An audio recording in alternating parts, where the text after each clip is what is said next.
धड़कनें बेकाबू थीं।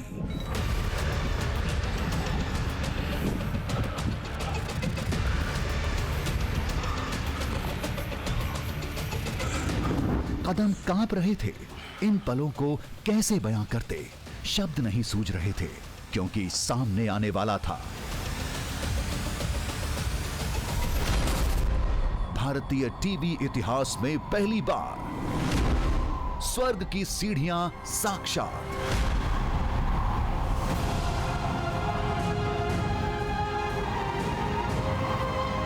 अद्भुत, अकल्पनीय, अलौकिक, जिसे महाभारत में पढ़ा था, किस्सों में सुना था, स्वर्गारोहिणी में स्वर्ग की वो सीढ़ियां हमारी आंखों के सामने थी।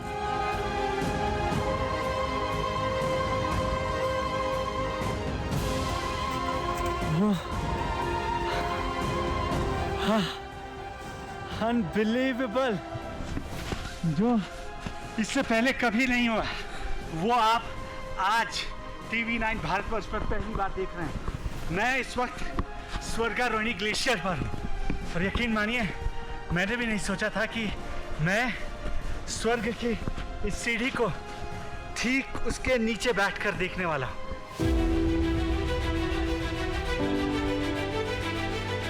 हम खुशी से चीखना चाहते थे, जश्न मनाना चाहते थे, लेकिन नाजुक ग्लेशियर में तेज आवाज घातक हो सकता था। लिहाजा एहसास को दबोचे नजारे को निहारते रहे।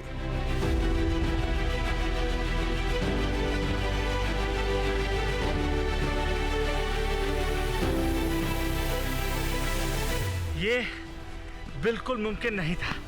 मुझे अपनी आंखों पर यकीन नहीं हो रहा है, लेकिन जिस तरीके से 24 कैरेट सोना खरा होता है, ये बात भी उतनी ही खरी सच है। सामने बर्फ का एक रैंप जैसा दिख रहा था। दावे के मुताबिक यही वो सीढ़ियां हैं जिस पर चलकर युधिष्ठिर और उनके स्वान ने स्वर्ग की तरफ अंतिम कदम बढ़ाए थे।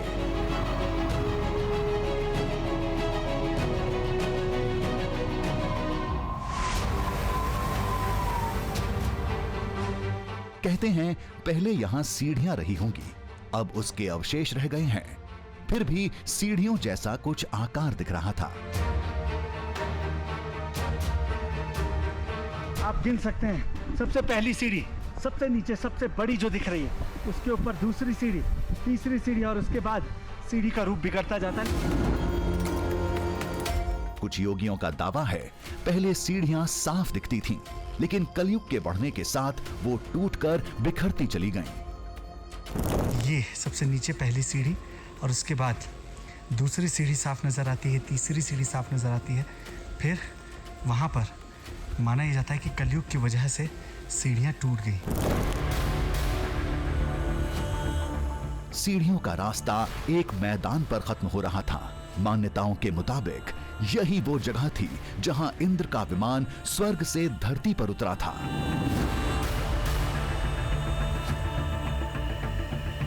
ऊपर दूर से देखने पर जहां आपको नजर आ रहा था एक ग्राउंड जैसा, जैसा किसी हेलीपैड के उतरने जैसी जगह बनाई जाती है, वैसी ही जगह है। और ऊपर बादलों का डेरा, जैसा स्वर्ग में होता है, बिल्कुल वैसा ही दृश्य देखने को मिल रहा है। 5000 साल पुराने ये साक्ष्य, स्वर्गारोहिणी का अंतिम पथ। दावे के मुताबिक स्वर्ग की सीढ़ियां पहली बार किसी टीवी कैमरे पर इतने करीब से रिकॉर्ड हो रहे थे, जिन्हें चंद योगियों के सिवाय किसी ने नहीं देखा। जब इतने करीब थे तो और ऊपर जा सकते थे, लेकिन इस जगह से जुड़ी कुछ लोगों की आस्था हमें ऐसा करने से रोक रही थी।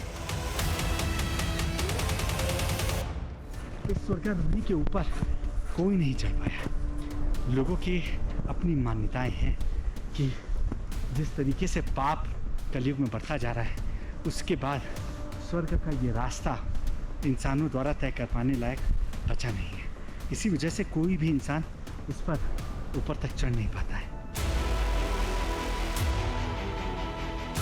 वक्त थम सा गया था। महाभारत की कथाएं दृश्य बनकर दिमाग में उड़ रही थीं। अगर उस कल्पना को साकार किया जाए तो 5000 साल पहले यहाँ का दृश्य कुछ ऐसा रहा होगा।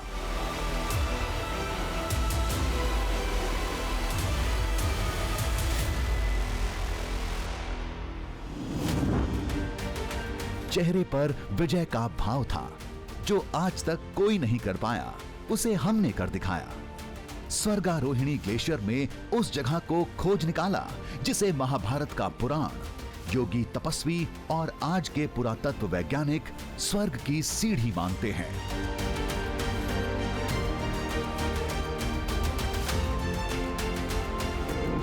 पहले जो हमें रोक रहे थे, बहुत मिन्नत करने पर हमारे साथ गए थे, अब सफलता मिलने के बाद शाबाशी दे रहे थे। रूट भी बहुत डिफिकल्ट होने लग गया था। जैसे ये हम 17,000 फीट से ऊपर पहुँचे, देखा होगा अपना कि नाक से खून बहना शुरू हो गया था। तो मुझे यकीन ही नहीं हो रहा था कि हम वापस भी जा पाएंगे।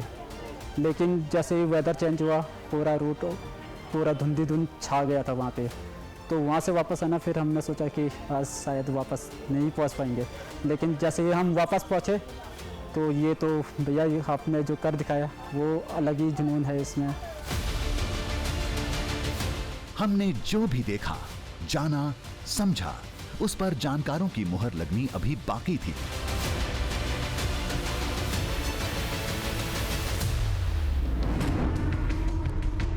हम फिर उस शख्स के पास पहुंचे जिन्होंने देश के चुनिंदा 10 वैज्ञानिकों के साथ महाभारत पर 15 साल शोध किया है।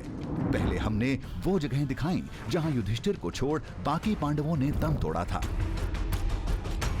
मतलब युधिष्ठिर उसके बाद अकेले गए, 4 भाइयों के लिए एक जगह है अलग अलग जगह है, मतलब जहाँ जहाँ उन्होंने दे आगे कितना डिस्टेंस होगा? 5-6 किलोमीटर बिल्कुल मिलता है। महाभारत के संदर्भ ऐसे ही कहते हैं भी थोड़ा सा आगे चले, 4-5 किलोमीटर क्या होता है, जो लोग पूरा धरती घूम के आ गए। अंत में जब हमने वो जगह दिखाई जिसकी तस्वीर आज तक दुनिया के सामने नहीं आई थी, जहां पहली बार कोई कैमरा पहुंचा था, फिर उनके मुंह से जो शब्द निकले वही हमारे लिए सबसे बड़ा पुरस्कार था। बहुत बड़ा कॉम्प्लीमेंट मैं आपको देती हूँ इस बात के लिए कि आपने इतना आगे तक चढ़ने का प्रयत्न किया और हमारी महाभारत के इतिहास को कई साक्ष्य दे दिए। बहुत अच्छा किया।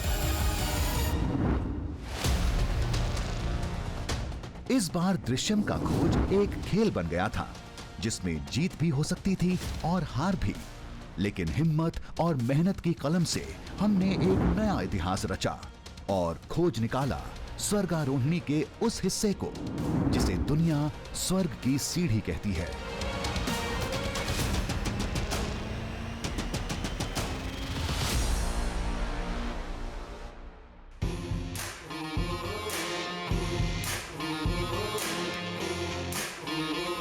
दरिया में झांकेंगे, पर्वत को नापेंगे, बांधेंगे धरती को अंबर की डोरों से, सूरज के चेहरे से पर्दा हटाना है, तूफान आंधी को भी अब चीर के जाना है, कुदरत की मुट्ठी से अब छीन लाएंगे हम, कुदरत की मुट्ठी से अब छीन लाएंगे हम। दृश्यम दृश्यम दृश्यम दृश्यम दृश्यम दृश्यम